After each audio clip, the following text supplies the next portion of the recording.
People tell me, why do you make everything political? Why do you even have to discuss politics? Because you're just a psychologist. So the answer is probably because I'm a psychologist. I cannot separate myself from social issues. I cannot choose to not be socially aware.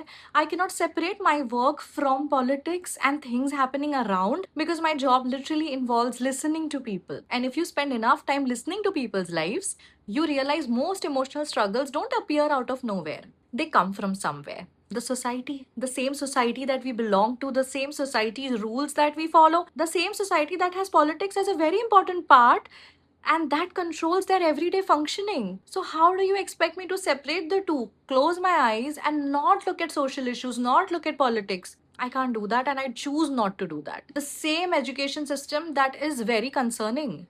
Our life cannot depend on trigonometry and periodic table. The entire subject of humanities was missing out of our curriculum in the primitive years of education. The workplace that glorifies burnout. We live in a society that teaches girls to stay safe instead of teaching boys to take accountability. The culture that calls emotional abuse adjustment. But you know what? We've become really good at individualizing collective problems. We tell people to cope better, we tell people to become more resilient, go to therapy, heal yourself. And don't get me wrong, I am a psychologist and I do all of that as a psychologist with my clients in therapy. But therapy should never become a substitute for questioning the systems that keep creating the same pain. For a second, can you imagine this? If an entire generation is anxious, burnt out, is stressed about not getting a job in this country because unemployment is a real issue. So maybe the first question should not be what's wrong with people. Instead, it should be what have we really normalized? And I'm also refusing to pretend that mental health exists separately from the society people have to survive every single day.